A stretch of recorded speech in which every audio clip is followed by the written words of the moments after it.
Bienvenidos a la Iglesia Palabra Viva. Nuestra misión es hacer discípulos por medio de la palabra, para que vivan y den la vida obedeciendo y enseñando la voluntad de Dios, que es Jesús. Apocalipsis capítulo 2, versículo 8 al 17. Vamos a ponernos de pie para leer la palabra del Señor. Apocalipsis capítulo 2, versículo 8 al 17.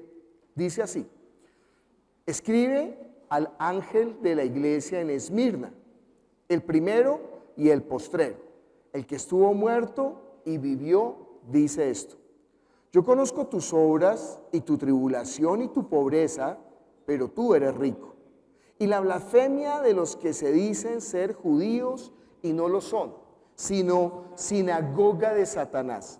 No temas en nada lo que vas a padecer. He aquí, el diablo echará a algunos de vosotros en la cárcel para que seáis probados, y tendréis tribulación por 10 días. Sé fiel hasta la muerte, y yo te daré la corona de vida. El que tiene oído, oiga lo que el Espíritu dice a las iglesias. El que venciere no sufrirá daño de la segunda muerte. Y escribe al ángel de la iglesia en Pérgamo, el que tiene la espada aguda de 2 filos, dice esto: yo conozco tus obras y dónde moras, donde está el trono de Satanás, pero retienes mi nombre y no has negado mi fe, ni en los días en que Antipas, mi testigo fiel, fue muerto entre vosotros, donde mora Satanás. Pero tengo unas pocas cosas contra ti, que tienes ahí a los que retienen la doctrina de Balaam, que enseñan a Balac a poner tropiezo ante los hijos de Israel, a comer de cosas sacrificadas a los ídolos y a cometer fornicación. Y también tienes a los que retienen la doctrina de los nicolaitas, la que yo aborrezco. Por tanto, arrepiéntete, pues, si no, vendré a ti pronto y pelearé contra ellos con la espada de mi boca. El que tiene oído, oiga lo que el Espíritu dice a las iglesias. Al que venciere, daré a comer del maná escondido, y le daré una piedrecita blanca, y en la piedrecita escrito un nombre nuevo, al cual ninguno conoce, sino aquel que lo recibe. Vamos a orar, pidiendo a Dios que obre con poder con su palabra y que sea la palabra obrando en nosotros. Padre Celestial, aquí estamos nosotros reunidos en tu nombre, Señor.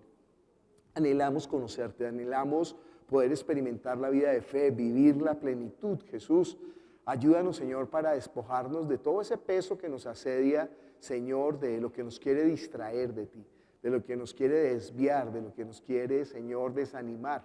Y más bien que pongamos nosotros los ojos en ti, que eres el autor y el consumador de la fe. Llévanos, Señor, de gloria en gloria, como dice tu palabra, que nosotros lo permitamos. Nosotros sabemos que tienes más para nosotros, para tu iglesia, Señor, aún para el mundo, Jesús. Entonces, úsanos como el instrumento santo tuyo. Te lo pedimos en el nombre de Jesús.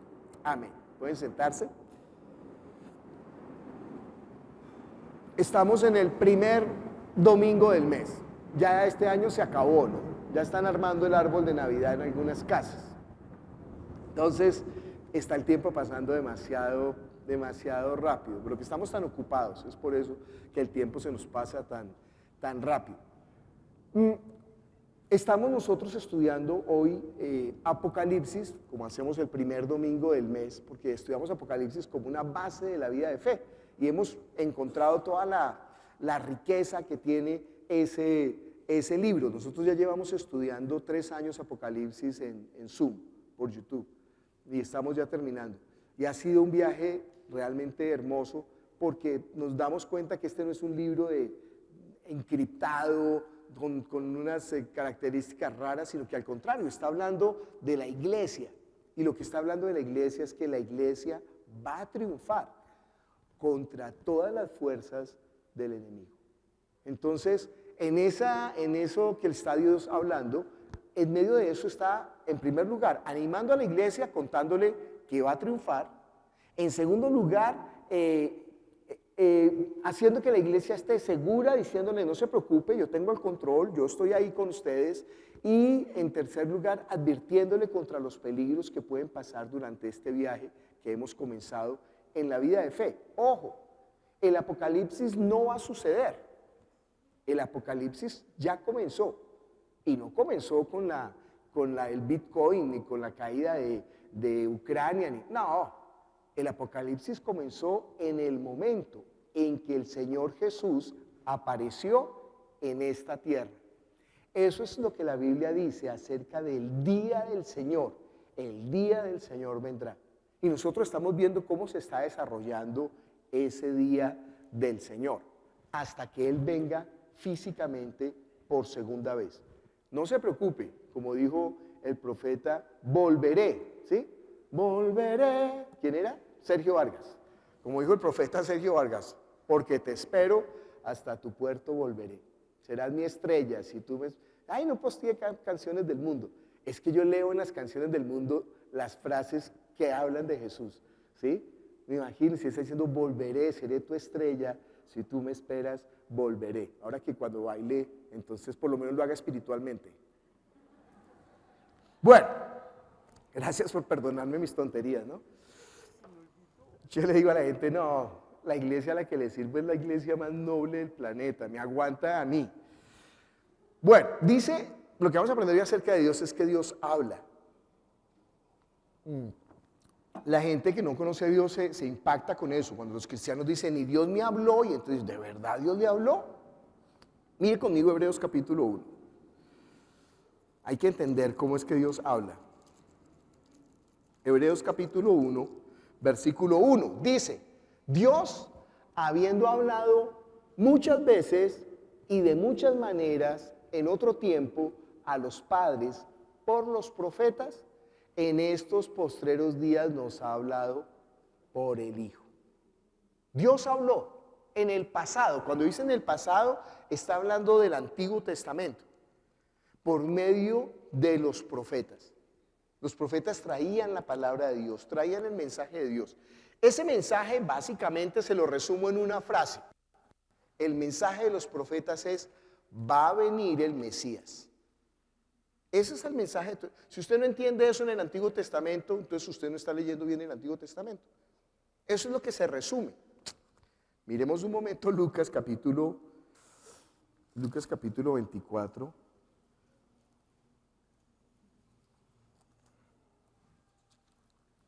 Versículo 44 y 45, dice, y les dijo, estas son las palabras que os hablé cuando estaba aún con vosotros, que era necesario que se cumpliese todo lo que está escrito de mí en la ley de Moisés, en los profetas y en los salmos. Entonces les abrió el entendimiento para que comprendiesen las escrituras. Imagínense, ellos eran judíos, educados desde la cuna. Una mamá le está enseñando la palabra de Dios a los bebés, las mamás judías desde la cuna. Y ellos le hablan de la palabra y las mamás les enseñan y el niño aprende a hablar es con la escritura y el niño aprende a pensar es con la escritura y el niño se desarrolla con la escritura. Esa es a nosotros nos tocaba la cartilla de Coquito y el manual de urbanidad de Carreño. No sé, ahora a usted le toca los TikTok de Tini Tini y de Maluma. Bueno, ¿con qué está educando usted a sus hijos? No, oiga, póngale música buena. Póngale música realmente, al menos rock, que es bueno musicalmente. Bueno, entonces los judíos aprendían con la palabra, pero ojo, la palabra lo que estaba diciendo era, va a venir el Mesías, desde el principio. Desde el principio esa es lo que está diciendo todas las escrituras. Va a venir por la casa de David, va a venir por la tribu de Judá, va a nacer en Belén, se va a criar en Nazaret, nos va a traer la palabra de Dios, nos va a liberar, va a vencer a los enemigos, va a destruir la obra del maligno, va a sostener a su iglesia, nos dará en la plenitud de la existencia, todo el tiempo.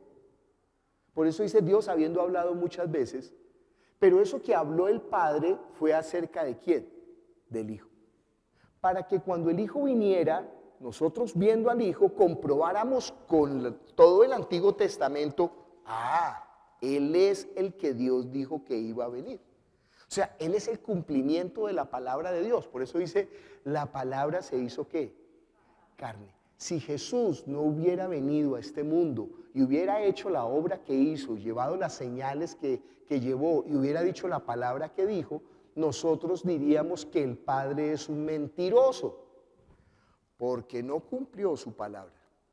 ¿Entiende por qué dice que Jesús es el cumplimiento de la palabra? Entonces, bueno, cuando nosotros los cristianos decimos que Dios nos habló, es porque el Espíritu Santo está tomando esa palabra de Jesús y nos la está recordando. Mire conmigo Juan capítulo 14. Porque claro, pues uno es incrédulo y entonces le dice la pareja, oiga, Dios me habló. Y dice, ay, sí, no fregues. No le cree, porque suena muy espiritualoide. Y además porque los engañadores usan esa frase como muletilla para inventar cuentos. Dios me mostró a mí que traiga el 1% de sus deudas y Él le va a hacer pagar la deuda. ¿Sí? ¿Dónde está eso en la palabra? No está. Él me lo habló a mí. Usted es un farsante que lo que quiere es sacarle plata a la gente, viejo. Eso no lo dice la palabra. El Señor me mostró que tú estabas. Una vez llegó una profesora, le dijo a uno de los niños de escuela dominical, los niños de nuestra escuela dominical son geniales. A mí me encanta picarles la lengua porque hablan. Y entonces le dijo la profesora, él tenía algún problema. Y la profesora dijo, el Espíritu Santo me mostró que tú estás cometiendo embarradas. Y el niño se quedó mirándola y le dijo, usted está blasfemando contra el Espíritu Santo porque la Biblia dice que si Dios no le dio esa palabra, sino que usted la está pensando, eso es blasfemia contra el Espíritu Santo. Claro, la profesora inmediatamente llamó a la mamá, ¿y ahí ustedes dónde se congregan? ¿Sí? Los niños saben, no les pueden meter los dedos en la boca. A los adultos sí. A los adultos viene un profeta y les cuenta un cuento y se van detrás inmediatamente. Bueno, dice Juan capítulo 14, versículo 26, mas el Consolador, el Espíritu Santo, a quien el Padre enviará en mi nombre, ¿qué? Él os enseñará todas las cosas y os recordará todo lo que yo os he dicho. ¿Se da cuenta que el Espíritu Santo no va a hablar algo diferente a lo que Jesús nos reveló? De modo que toda nueva revelación que no tenga el sustento en la palabra de Jesús es que mentira. Es mentira. El Espíritu Santo no habla por su propia cuenta, solamente recuerda lo que Jesús dijo. Jesús no habló por su propia cuenta, solamente lo que el Padre le dijo que dijera. El Padre habló y esa palabra no cambia, porque Él es el mismo ayer y hoy y por los siglos. Él no cambia su palabra. Dice la Biblia, aún jurando en contra de Él, va a cumplir. ¿Sí? Dijo, bueno, yo voy a entregar la sangre de mi hijo, listo, la sangre del hijo. Eso no cambia. Aunque el hijo le ruegue, aunque el hijo le pida, Padre, si es posible, aparta de mí esta copa. No, Señor, yo dije que con su sangre iba a pagar el pecado. No te preocupes, yo estoy contigo. Yo te voy a levantar de la muerte. Ese es Dios. Dios ya habló y su palabra está aquí consignada en la Escritura. Y hay que entender, la palabra del Antiguo Testamento es la palabra del Padre que está diciéndonos quién es el Hijo. La palabra del Nuevo Testamento es la palabra del Hijo que nos está diciendo quién es el Padre. Y la palabra que está llegando hoy a nosotros a través de nuestra boca es la palabra que el Espíritu Santo está tomando de lo que nosotros tenemos y está dando testimonio de la verdad. Muy concreto lo que les estoy diciendo. Vamos entonces a Apocalipsis capítulo 8.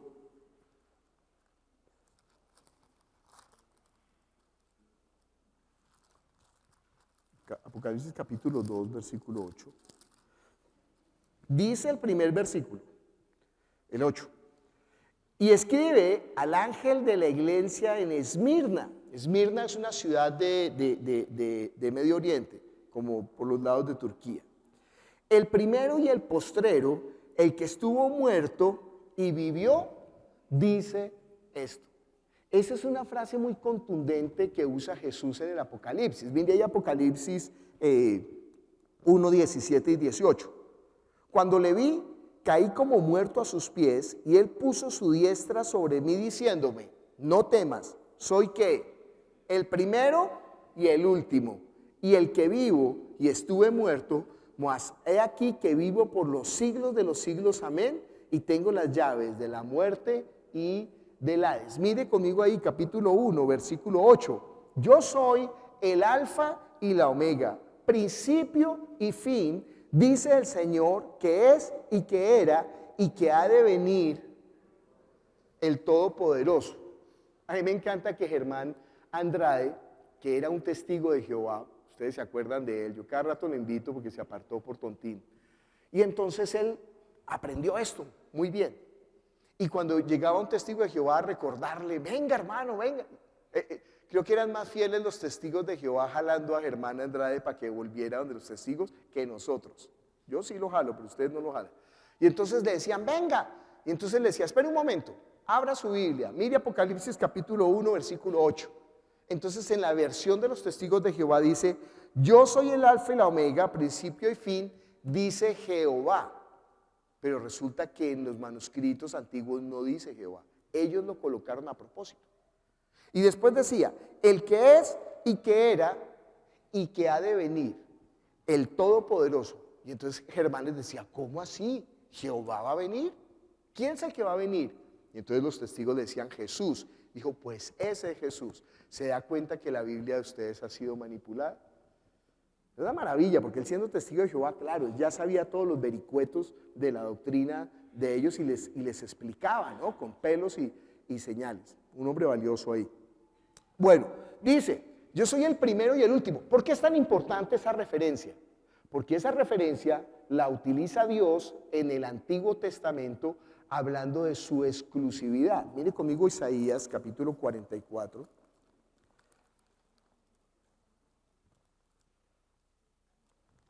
O sea, la cuestión en la fe cristiana es reconocer que Jesucristo es Dios. Eso es una base de la fe cristiana.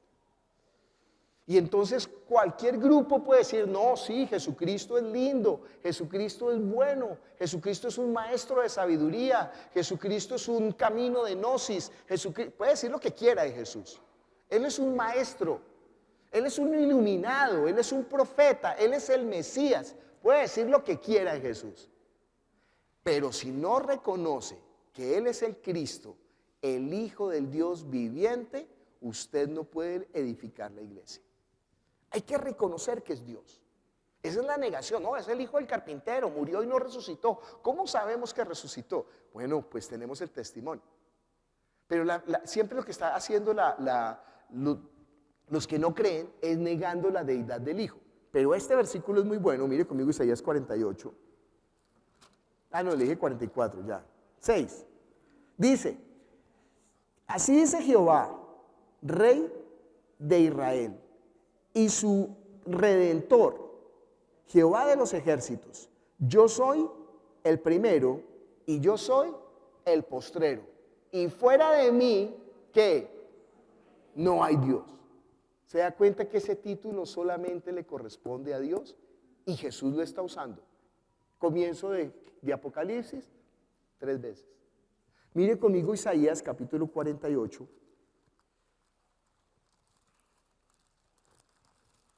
Versículo 9 al 15.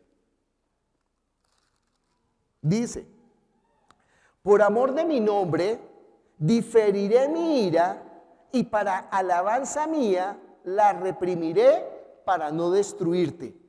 He aquí te he purificado, y no como a plata. Te he escogido en horno de aflicción. Por mí, por amor de mí mismo lo haré, para que no sea mancillado mi nombre, y mi honra no la daré a otro. Óyeme, Jacob, y tú, Israel, a quien llamé, yo mismo, yo el primero, yo también el postrero. Mi mano fundó también la tierra, y mi mano derecha me dio los cielos con el palmo. Al llamarlos yo, comparecieron juntamente. ¿Ves lo que está diciendo, no? Yo soy el primero y yo soy el postrero. y yo fui el que creó todas las cosas. Así comienza el Evangelio de Juan. En el principio era el verbo estaba con Dios y el verbo era Dios. Este era en el principio con Dios. Todas las cosas por Él fueron hechas y sin Él nada de lo que ha sido hecho fue hecho. Juan está nombrando ahí Isaías, que es el profeta del Antiguo Testamento. Y lo que está diciendo es que lo que dice la Biblia es que ese que es el principio, el primero y el último, es el verbo que se hizo carne, responsable de la creación, que habitó entre nosotros, que vimos. Pero Él es antes de David, Él es antes de Moisés y Él es antes de Abraham. Él es el primero. Él es el principio de todas las cosas. Todo fue creado por medio de Él y para Él. Y todas las cosas en Él subsisten. Eso es lo que está revelando este libro de Apocalipsis y el Nuevo Testamento y toda la Biblia. Y si uno no puede ver eso, entonces no está viendo a Dios con los ojos espirituales con los que hay que verlo. Y esa es la fe, eso es nacer de nuevo. Eso es tener el conocimiento, eso es cuando está hablando del conocimiento no es conocimiento intelectual. Cuando está hablando del conocimiento es la seguridad que me da el Espíritu Santo de que yo puedo depositar mi vida en Jesús. Ojo, no mi vida física, también la física. Pero ¿sabe qué más importante? La vida eterna. Yo me estoy jugando mi eternidad en la fe en Jesús. Pero ojo, no es una fe ciega. Es una fe que tiene todo el testimonio que el Padre nos dio. Más de 23.500 profecías cumplidas en Jesús, dadas por más de 1.200 o 1.600 hasta 400, nos daría 800 o 1.200 años. Ahí está, la palabra del Padre dando testimonio del Hijo. Bueno, diciendo, escribe al ángel de la iglesia en Esmirna, el primero y el postrero, el que estuvo muerto, pues innegable decir que es Jesús. Ya hay un testigo de Jehová y dice, no, pues, ¿acaso Dios estuvo muerto? ¿El Padre estuvo muerto? ¿Jehová estuvo muerto? No, Jesús estuvo, sí. Entonces, ¿quién es el primero y el último? Ellos tercamente dirán, Jehová. Volvamos a leer, volvamos a leer, volvamos a leer. Y siempre es así, volvamos a leer. No, pero es que usted, no me hable de doctrinas, no me hable de sus carretas, de sus pensamientos, de lo que le están diciendo su gurú. No, ¿qué dijo él? Él dice que él es el primero y el último, el que estuvo muerto y que vive, dice. Yo conozco tus obras y tu tribulación y tu pobreza, pero tú eres rico y la blasfemia de los que se dicen ser judíos y no lo son, sino sinagoga de Satanás. ¿Sabe qué? El Señor conoce sus obras. Cuando está hablando de las obras, es lo que usted ha hecho con eso que Dios le dio. Usted sabe, ¿no? Cuando llegue delante de la presencia del Señor, el Señor le va a preguntar, ¿qué hiciste con mi espíritu? Estaba desnudo y no me vestiste. Estaba en prisión, no me liberaste. Estaba hambriento y sediento y no me diste de comer. En primer lugar está hablando de su propio espíritu. ¿Qué está haciendo con su espíritu? ¿No ve que nosotros somos tontos y pateamos lo más importante? Pateamos el hogar, pateamos la familia, pateamos a nuestra pareja. Ahí. Oiga, si usted debiera consentir, cuidar, amar, cultivar, hacer en alguien, debería de ser ¿en quién? En su pareja. La empresa un día le va a entregar una plaquita y le va a decir gracias por los favores recibidos. Y chao. ¿Qué más? El grupo de ciclistas con los que, perdón si usted practica ciclismo, ay, me está echando vainas a mí. El grupo de ciclistas suben a la línea, regresan y después de que regresan, de pronto tome una almojábana con agua de panela. ¿Y sabe qué? Chao. Pero el hogar debería ser el refugio que uno no debería de patear, sino cuidar, cultivar, invertir, la familia, los que están cerca. Pero ¿sabe qué es más importante aún que en la familia? Su espíritu. ¿Qué hace con su espíritu?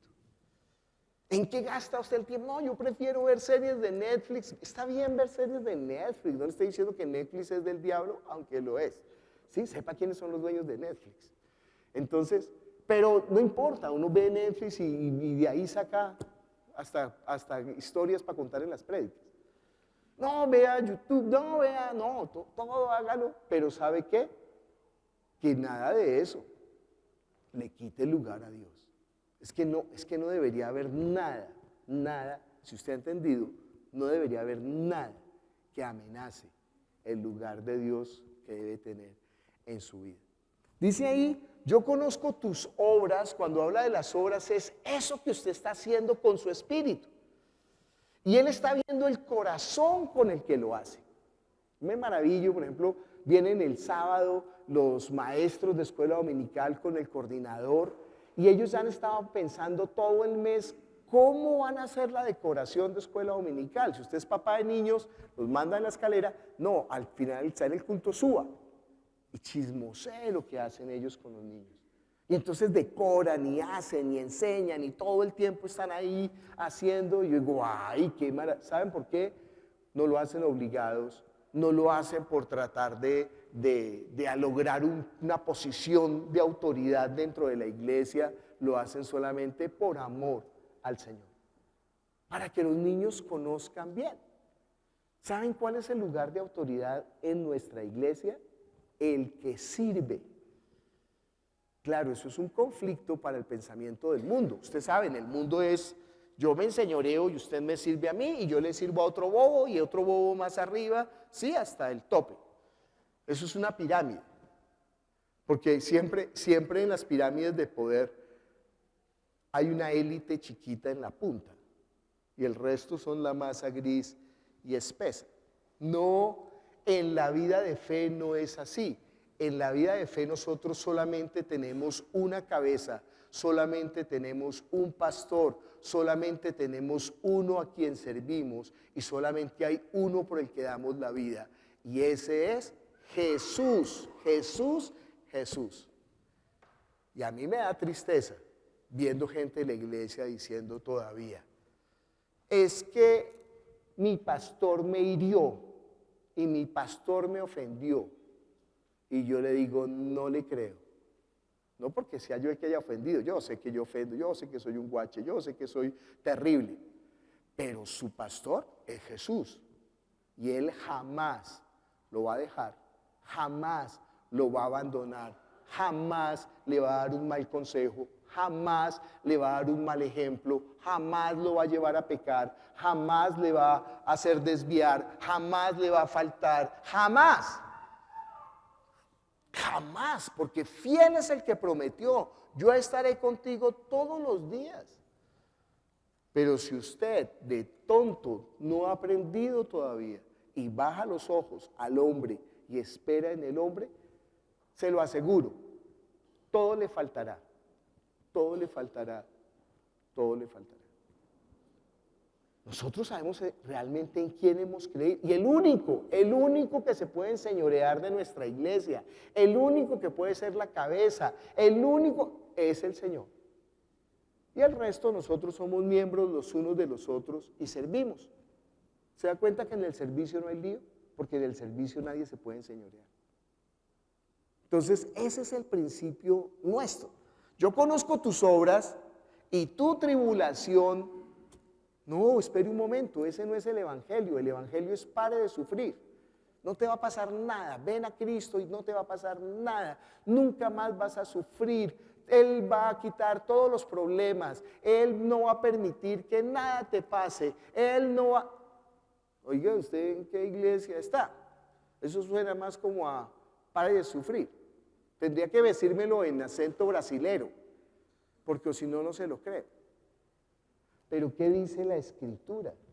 En el mundo tendréis aflicción, pero confiad, yo he vencido al mundo. Miren Romanos capítulo 8. Y cuando alguien está sufriendo en la vida de fe, los hermanos lo miran y dicen, ¡ja! ¿qué estará haciendo? ¿Qué estará haciendo? Eso es el Señor que lo está castigando. ¿Qué estará haciendo?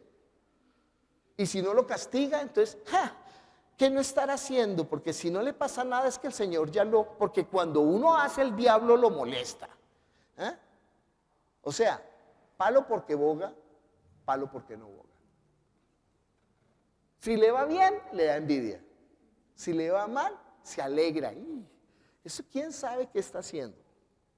Ay, hermano, examínese usted, deje de estar mirando la paja en el ojo ajeno, hermano. Dice Romanos capítulo 8, versículo 15, bueno, desde el 14. Porque todos los que son guiados por el Espíritu de Dios, ese es nuestro pastor, estos son hijos de Dios. Oye, es que usted sabe la ventaja de eso. Usted no sabe lo que yo me libro. Porque imagínese mi tontería. Imagínese toda mi mente como está enredada con todas esas bobadas que yo creo que sé. Y usted viene a mí y entonces me dice, pastor, ¿yo qué hago? Y yo, el Señor me está mostrando una palabra para ti. Y la persona tiembla y, dámela, siervo. Y entonces, el Señor te dice, ¿yo qué sé sobre su vida? ¿Yo qué sé sobre su situación? ¿Yo qué sé el ambiente que le está envolviendo? Además, como dijo el doctor House, mentimos. Entonces la gente ni siquiera es tan honesta de venir a decir, mire, ¿sabe qué? Yo la embarré, yo estoy haciendo esto, yo estoy pateando mi casa, No, la gente siempre es linda, no, yo no he hecho nada, y no sé por qué me persiguen, y bueno. Y entonces con esa información yo le doy un consejo, pues no ve que le voy a errar. Porque usted no es honesto y porque yo no soy honesto. Porque mi mente está ahí con un poco de telarañas. Entonces yo lo que le digo es, hermano, ¿qué dice la palabra? ¿Qué dice la palabra? Y como a usted no le gusta la palabra, entonces se pone bravo. No, porque usted quiere escuchar es lo que quiere escuchar. Entonces, tranquilo, venga, oremos y que Dios le muestre. Y si una persona ora honestamente, ese es el problema, la honestidad con nosotros mismos. Eso es lo más difícil. Eso es el arrepentimiento. El arrepentimiento es la honestidad con nosotros mismos. Y si somos honestos, sabremos que no hay bueno ni uno. Sabremos que nadie por sus propias obras podrá acercarse al Padre. Entenderemos que nos falta siempre, que estamos fallos y que necesitamos de Él. Y que necesitamos hacer no nuestra voluntad, sino que su voluntad, que es buena, que es agradable y que es perfecta. Y yo le aseguro, si usted hace la voluntad de Dios, aunque vengan tormentas y ríos y le frieguen la vida y usted sea afligido, pero su vida espiritual va a permanecer. Usted va a tener toda la tribulación, puede ser, imagínese, el primer héroe del Nuevo Testamento es Esteban. Esteban es un diácono, que es un predicador. Uno lee Hechos 7 y es la predicación hermosa.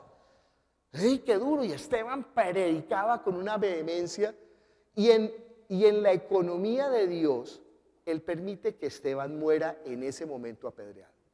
Yo me imagino la familia de Esteban. ¡Ay, nuestro hijo Esteban! Ay, morir apedreado debe ser salvaje, ¿no? Morir apedreado, un tiro, pero apedreado. ¿Cuántas pedradas tiene que recibir para morir? Duro, esa es una muerte violenta. Y las piedras deformándole la carne y la piel y sacándole el ojo, ¡guau! Feo, feo. Y todos los cristianos mirando desde lejos.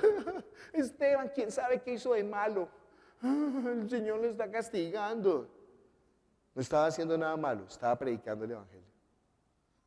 Pero en la economía de Dios, esa muerte de su mártir, de su testigo fiel, que hace que el Señor se ponga de pie para recibirlo, va a ser el impulso que servirá para que Pablo se levante como se levantó. Porque Pablo se quedó pensando y dijo, ¿cómo así?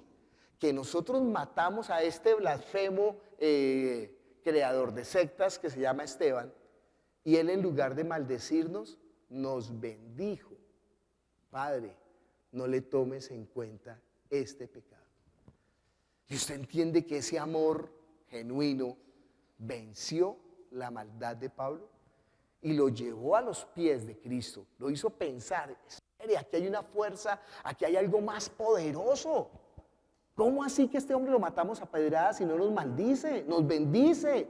Madre, aquí hay algo más poderoso. Y se quedó ahí pensando hasta que tiene su encuentro en Damasco.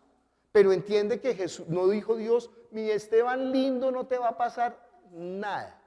No, Señor. Es más, con Pablo dijo, yo le voy a enseñar a él cuánto es necesario padecer por causa de mi nombre. Y a ese Pablo le tocó no pagar todas las que había hecho. Ya está pensando usted como la tía universal. ¿Quién sabe qué hizo? No. Pero Pablo fue azotado, apedreado casi hasta la muerte, asaltado por ladrones, picado por serpientes. Pero ¿sabe qué fue lo peor? Que los que estaban con él lo traicionaron. Y al final tiene que decir, vaya y díganle a Juan Marcos, el que él había desechado, que me traiga los libros y la capa que dejé en Troas.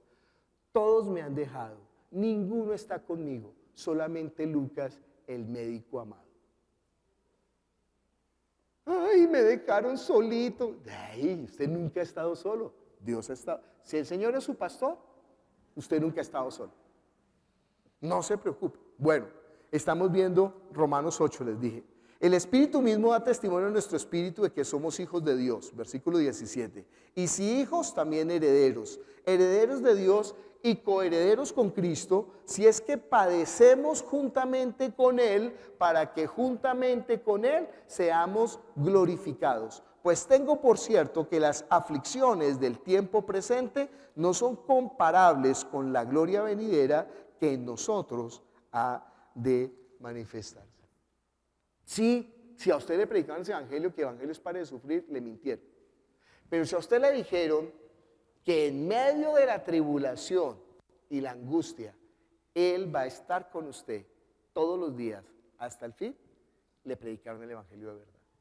Él está con nosotros. Por eso oramos, por eso dependemos, por eso le decimos, por eso no somos autosuficientes, por eso sabemos que en quién hemos creído, por eso sabemos que es en Él, por Él y con Él. Eso es lo que dice la palabra. Vamos a Apocalipsis, dice, conozco tus obras y tu tribulación y tu pobreza, pero tú eres ¿qué? Rico. Yo estaba viendo ayer un informe de periodismo donde muestra todo el dinero que gastan los malvados para imponer el nuevo orden mundial. Pero manejan, no son miles, millones de millones. Por ejemplo, para implementar ese asunto de sembrar en las mujeres el deseo de asesinar a los hijos en el vientre, ¿saben cuánta plata se han gastado? Muchísima plata. Pero son planes universales. Esto no es que es un loquito con unas niñas con pañoleta que se les dio por gritar. No, están manejando porque poder vencer esa idea de, mejor dicho, no hay nadie que ame más a un hijo que una mamá, aunque el hijo sea bobo, así que consuélese. ¿Sí? A la mamá ama y los papás aman.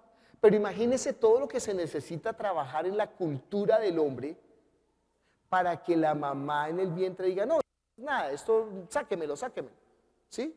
Eso es un trabajo social, pero bien, de propaganda social. Ahí, abra ya los ojos y sepa para qué son los medios de comunicación, para embobarlo, hermano, para manipularlo, para manejarlo, para sembrar en usted las ideas que quiere sembrar. El sentido común, no, el sentido común es la imbecilidad con que los medios mueven a la gente a pensar lo que a ellos les conviene que usted piense. Necesitamos disminuir la población mundial, dicen los que manejan el mundo. Es que es tanta la población que está dañando la tierra. ¿Y por qué más bien no suspenden los hidrocarburos que ya tienen hace más de 100 años la tecnología para suspenderlos? Si lo que quieren es conservar la tierra. Ah, porque detrás de eso está el dinero. ¿Qué es más fácil? ¿Suspender los hidrocarburos o matar un porcentaje de la población? Sépalo. En este momento, para la gente, es más importante el dinero que la vida humana. ¿Entiende eso? Cuando se supone que la vida era el valor supremo. No, ya no. Ahora el valor supremo es el dinero. No importa cuántas vidas humanas nos cueste, pero esta platica y este negocito no lo podemos perder. Por ejemplo, seremos capaces de vender las fábricas de agua, los páramos, con tal de tener el dinero en el bolsillo. Y ellos que se mueran de hambre, de sed y de enfermedades por lo que hemos depredado el ecosistema. Y después el hombre le echa la culpa a Dios. Dios, ¿por qué permites que los niños maltratados, que los hombres malheridos, que los... Viejo, porque yo les entregué a ustedes la administración y ustedes han sido malos administradores. Inclusive cambiaron su salud por dinero. ¿No ve que toca trabajar? Descanse, descanse. ¿No ve ¿Y quién va a traer el pan? Bueno, estamos en Apocalipsis capítulo, tu pobreza, dice. Entonces, el mundo maneja millones para lograr su propósito. Pero miren la iglesia. ¿Quién está detrás de la iglesia? ¿Con qué recursos se mueve la iglesia? ¿Qué fundación? ¿Qué ONG? ¿Qué grupo económico? Bueno, detrás de la falsa iglesia, sí, claro. Detrás de la falsa iglesia se mueven los poderes de una manera que son millones de millones. La iglesia infiriendo en la política, en los negocios, en todo. Pero ojo, esa no es la iglesia.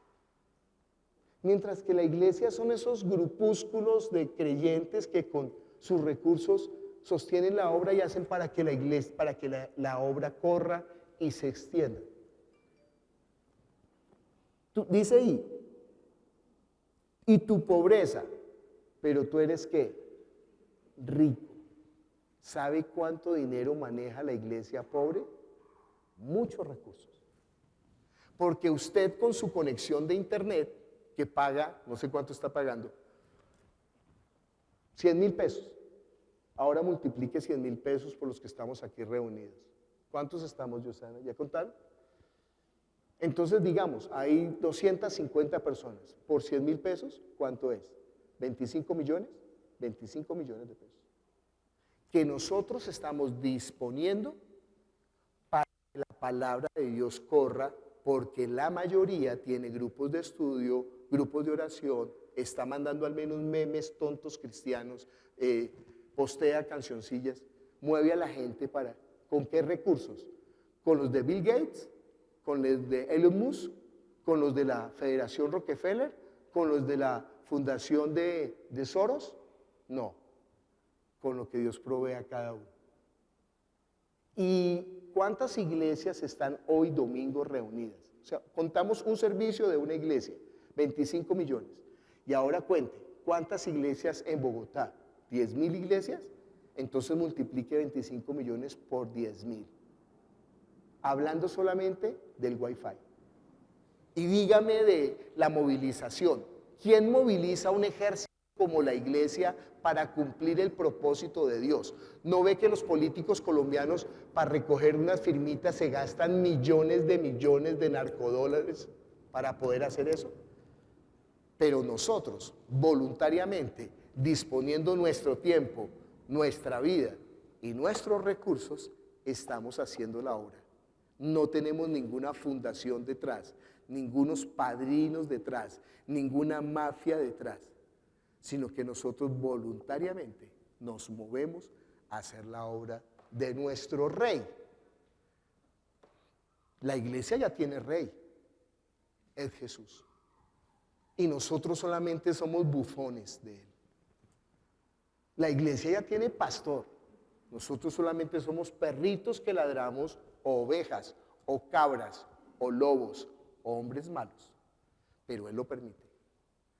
Nuestra iglesia ya tiene una voz que habló, la palabra del Hijo. Nosotros solamente lo que hacemos es repetirla, ser eco de esa palabra, porque no podemos añadir ni quitar. Entonces, usted tiene que decidir si está en la iglesia en donde Él es el rey, en donde Él es el pastor, en donde Él es la palabra, o busca un lugar en donde un hombre sea rey, en donde un hombre sea pastor y en donde se predique la palabra de un hombre? Esa es la decisión.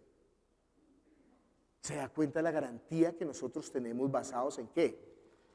En Él. Como dice la canción, Jesucristo basta, Él es todo, Él es el agua que al beber nunca más tendremos sed. Dice, y la blasfemia de los que se dicen ser judíos y no lo son, sino sinagoga de Satanás. Germán Andrade, el de los testigos de Jehová, el ex testigo. Los testigos de Jehová dicen que ellos son, bueno, ellos no, que el grupo de ancianos ministeriales son los 144,000, que son los judíos. Ellos son esos judíos 144,000. Y ya los completaron, ¿no? El resto de la gente va a ser ciudadanos de segunda en la tierra, según la doctrina de los testigos. Entonces él le decía, ¿quiénes son el siervo ministerial? ¿Quiénes son los 144,000? Entonces le decía al testigo que le estaba tratando de volver a... O sea, pues ese es el Israel de Dios, esos son los judíos, nuestros ancianos son los judíos. Y entonces le decía a Germán, pues mire, aquí dice sinagoga de Satanás porque dice ser judíos y no lo son. Esa expresión no se sabe muy bien qué está refiriendo. ¿Por qué? Porque puede ser dos cosas. O que hubo iglesias que se quisieron judaizar, o sea, a los gentiles les enseñaron que para ser cristianos tenían que cortarse el prepucio los hombres y tenían que las mujeres y los hombres guardar los 696 mandamientos y que entonces así podían agradar a Dios y ser más lindos ante Hashem, el cual es glorioso por los siglos. Bueno, esos no son judíos. Y Pablo le va a decir a los Gálatas, oiga, ustedes no son judíos, ¿qué les pasa? Si un judío no puede guardar la ley, ustedes menos, no sean bobos. Si alguien les predica otro evangelio, sean ateos. Esos podrían ser los judíos que dicen ser judíos y no lo son. O podrían ser los judíos, porque en Gálatas también dice, es que el israelita no es el que es por la circuncisión de la mano, sino del corazón. Nosotros somos hijos de Abraham, no por la carne, sino por la fe en Jesús. Y la circuncisión no es la hecha de carnes, sino la que Dios hizo en el corazón. Esa es la verdadera circuncisión. Yo estoy buscando aquí el versículo, es que yo empiezo a hablar y entonces no. ¿Está en qué? En el 9. A ver, ¿dónde está lo de la circuncisión? Miren Filipenses capítulo 3, versículos 2 al 7.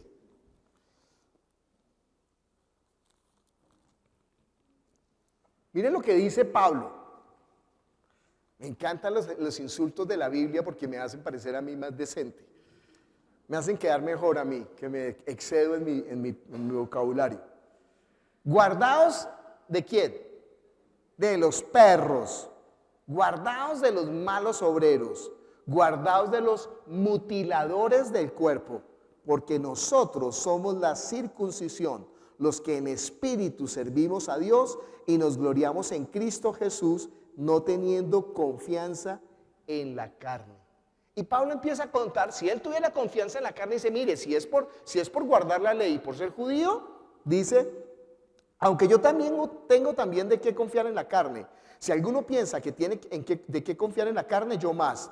Circuncidado al 8º día, del linaje de Israel, de la tribu de Benjamín, hebreo de hebreos, en cuanto a la ley, fariseo, en cuanto a celo, perseguidor de la iglesia, en cuanto a la justicia que es en la ley, ¿qué? Irreprensible. Pero cuántas cosas eran para mí ganancias, las he estimado. En Reina Valera escribieron muy bonito, como pérdida. En el original dice, como estiércol. Todo eso es estiércol. Dice, por amor a Cristo. Ciertamente aún estimo todas las cosas como pérdida por la excelencia del conocimiento de Cristo Jesús, mi Señor, por amor del cual lo he perdido todo y lo tengo por basura. Esta palabra basura es la que le digo que es estiércol. La otra es como lo que se bota de los perros. Para ganar a Cristo. Entonces, ¿cuáles son los judíos que se dicen ser judíos y no lo son? Bueno, de cualquier manera, es aquel que está buscando por medio de sus obras ser salvo y no por medio de la fe en Jesucristo. Y cualquier persona que piense eso es anatema, está en maldición. Ese es el evangelio. Y cualquiera que predique un evangelio diferente, así lo dice en Gálatas, es que maldición. Dice Pablo, si aún yo mismo, ¿sabe por qué dice yo mismo? Porque a él le da pena echar al agua a Pedro, porque Pedro es el que está enseñando a judaizar junto con Jacobo, el hermano de Jesús, y hasta Bernabé, que era la persona que lo había llevado a él a la fe, a servir, se había desviado. Y Pablo dice, ¿sabe qué, hermano? Yo no estoy para agradarles a ustedes, yo tengo que agradarles a Dios. Y los confronta cara a cara y les dicen, ¿a ustedes qué les pasa? Ahí, un evangelio, miren, eso no tiene que ser radical, ahí no puede bobear. Usted es salvo por la fe en Jesucristo. Nada de lo que usted haga puede agradar a Dios. Sí, que amar a Jesús. Eso es lo que le agrada al Padre. Dice Apocalipsis, no temas en nada de lo que vas a padecer. He aquí que el diablo echará a algunos de vosotros en la cárcel para que seáis probados y tendréis tribulación por 10 días. Sé fiel hasta la muerte y yo te daré la corona de vida. ¿Qué tenemos que ser nosotros? Fieles hasta la muerte, permanecer. ¿Usted sabe por qué estamos aquí reunidos? Porque alguien permaneció en la fe.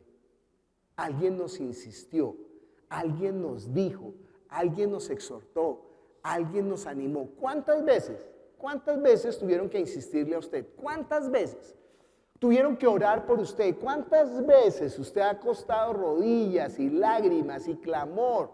¿Sabe qué es lo que pasa? Que Dios no lo va a obligar. Ese es el problema nuestro. Porque tiene que ser ¿qué? Como todo lo que es con Dios, voluntariamente. Porque el amor no se obliga, entiéndalo. Si la pareja le dice a la otra, oiga, usted tiene que amarme, ya perdió. Porque eso se te nota en la mirada. Hacerse el tonto para qué si a usted no le importa nada. Sí, así dice Chino y Nacho. Usted sabe el amor ¿qué? El amor se te nota en la mirada. Y si estás perdiendo el amor, también se te nota en la mirada. Si estás apartándote, si te estás alejando, también se te nota en la mirada. No hay que decirlo, no hay que esforzarse. No, es que me toca amarlo, ¿sí? Entonces no es por amor. Tiene que surgir, claro, el amor sí se puede apagar por tonto. Lo que yo le digo es que somos tontos. Pateamos nuestro hogar, pateamos nuestro espíritu, pateamos nuestra relación con Dios. ¿Por qué? ¿Por qué somos tan tontos? ¿Sí? Pero no tiene que obligarlo a usted a que lo ame. Usted lo ama.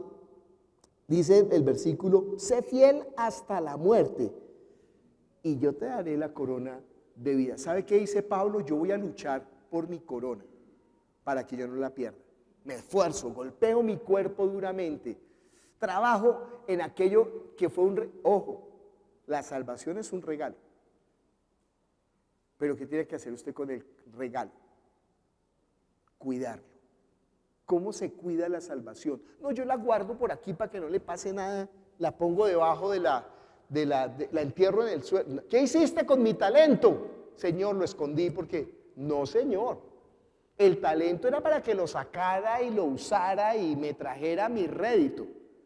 Siempre que una persona viene a criticar, yo lo primero que me pregunto es, espere un momento, ¿esta persona qué hace por la iglesia? ¿Le sirve a la iglesia o no? No, no le sirve. Espere un momento, ¿esta persona cuántos ha bautizado? A ninguno. Espere un momento, ¿qué ha hecho con la gente que le ha rodeado? La ha apartado y antes la ha sacado de la iglesia y es un instrumento malvado.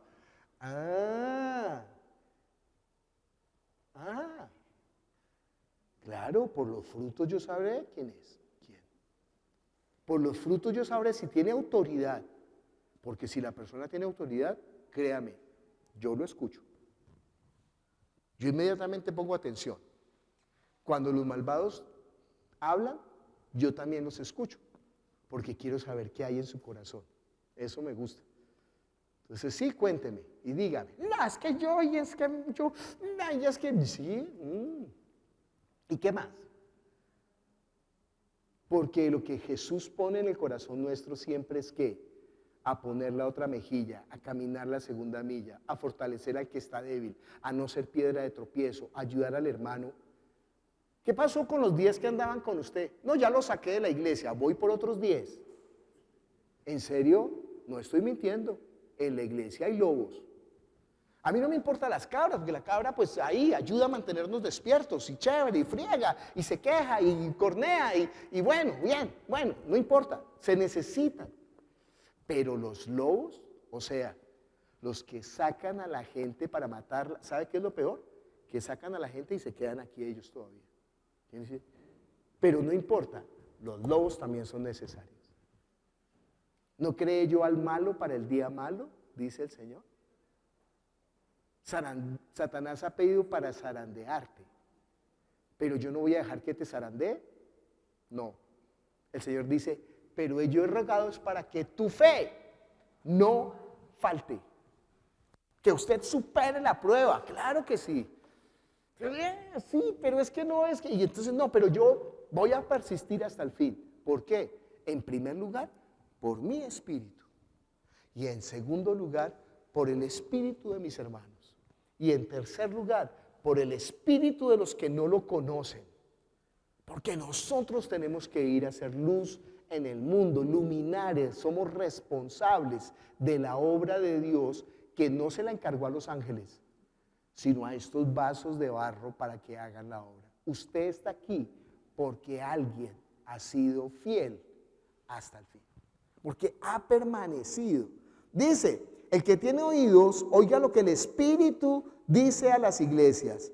El que venciere no sufrirá daño de la segunda muerte. ¿Usted sabe cuántas muertes hay? Hay 2 muertes.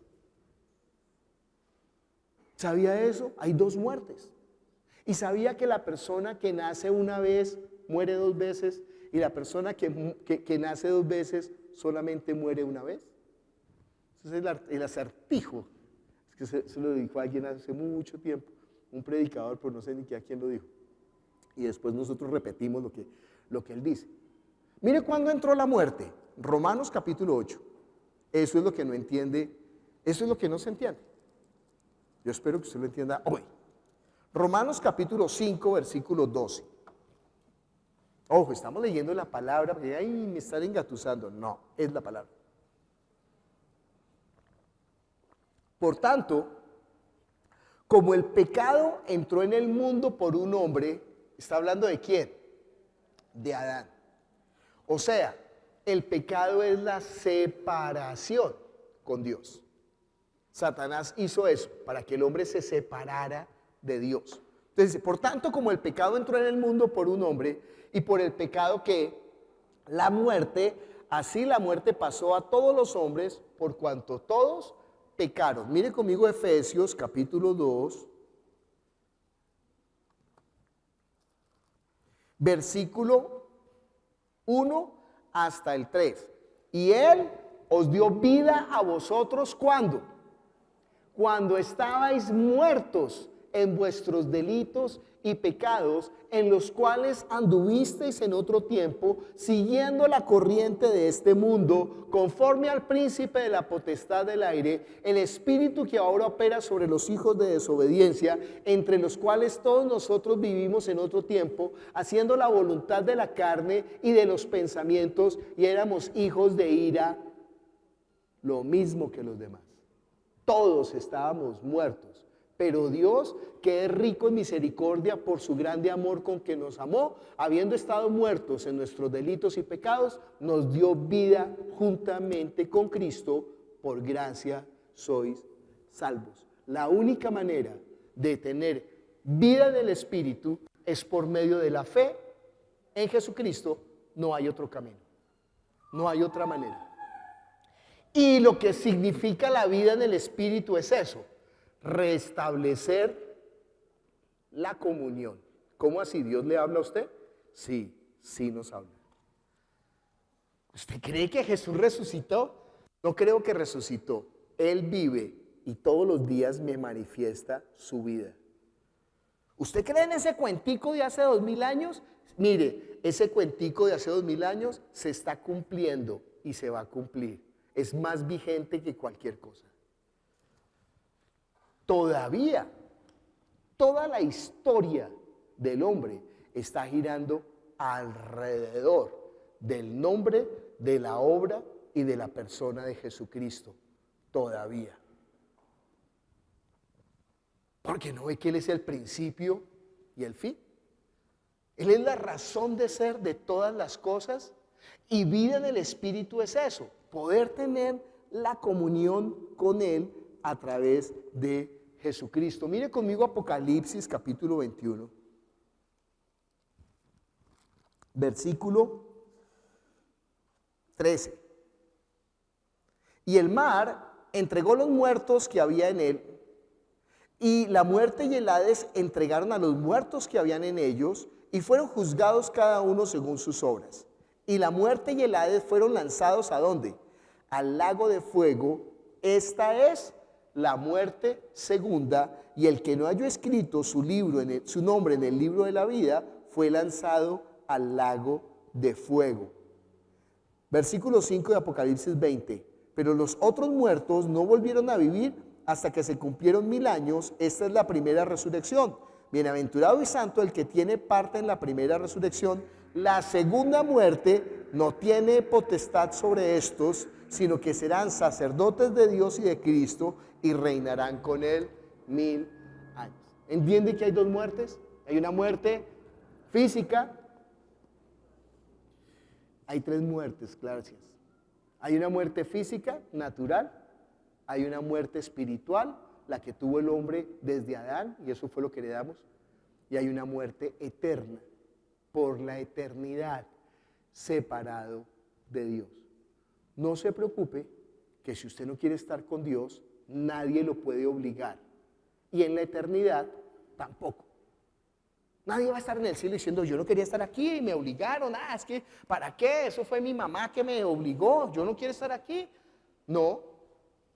Y nadie tampoco va a estar en el infierno obligado, separado de Dios. Qué jartera, yo no quería estar aquí. ¿Cómo que no? Si usted hizo todo para estar aquí. No, yo no hice nada. Precisamente.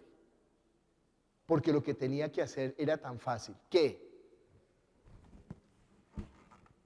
Arrodillarse delante de Jesús, no delante de los hombres. Usted delante de los hombres se arrodilla con una facilidad. Al jefe le corre, al contratista lo invita a tomar café. A Dios, espérate que estoy ocupado, después voy a tu cena. Necio, esta noche vienen por tu alma y lo que has hecho para quién será. Puro orgullo, pura rebeldía, pura tontería, pero no se quiere arrodillar. Y Dios no le está diciendo, te arrodillas no, Él está diciendo, venga, yo me hice como usted, venga, yo me arrodillé, míreme, mire mis manos y mis pies, déjame la sangre por ti, te amo, quiero bendecirte, déjame darte la plenitud de la existencia, estoy a la puerta llamando, viejo, ábreme, ábrame ahora que es tiempo, hermano, deje de ser necio. Dice después, estamos en Apocalipsis 2. Es que yo trato de avanzar, pero no avanzo. Dice, escribe al ángel de la iglesia en Pérgamo, el que tiene la espada aguda de 2 filos, dice esto. ¿Se acuerda en Hebreos capítulo 4 que vimos que era esa espada aguda? La espada aguda es la palabra de Dios que penetra hasta partir el alma y los tuétanos y discernir los pensamientos de cada uno, para que usted deje de engañarse y sea honesto delante de Dios y le diga, claro que sí que te necesito. Claro que sí que te necesito. Dice después, yo conozco tus obras. No, vamos a dejar ahí porque tenemos Santa Cena. No se preocupen que tendremos tiempo, si Dios lo permite, para continuar con Apocalipsis, ¿no? Pero dice en lo que íbamos a leer al final, al que venciere, yo le daré a comer del maná escondido. Jesús dijo, ¿sabe qué? Mi carne es verdadera comida, mi sangre es verdadera bebida. ¿Y saben qué? Los invito a mi cena. Coma mi carne, beba mi sangre. Yo les dejo esta copa, que es el pacto de mi sangre, para que ustedes se acuerden. ¿Y saben qué? Este pan simboliza el cuerpo mío, que fue rasgado, que fue abierto, que se presentó entre ustedes, para que eso que nos separaba, esa pared intermedia, se abriera, para que nosotros ahora a través del velo, esto es de su carne abierta, entremos confiadamente al trono de la gracia y con conocimiento, no de aquí, sino de aquí, lo podamos llamar ¿qué? Padre nuestro. Vamos a ponernos de pie y vamos a orar. Padre Celestial, te damos gracias por tu palabra que es la verdad. Tu palabra es verdad. Y nosotros te damos gracias que podemos venir en tu nombre. Así que nosotros celebramos esta cena, Señor, como tú lo ordenaste. Que todos coman del pan, que todos beban de la copa, que todos recuerden que es por mi obra, que tienen comunión, vida eterna, relación con el Padre, conmigo y con el Espíritu Santo. Padre, nosotros nos gozamos de este tiempo de comunión y gracias porque podemos recordarlo con un acto tan sencillo, comiendo del pan y bebiendo de la copa. Bendice a tu iglesia, Señor. Te lo pedimos en el nombre de Jesús. Amén.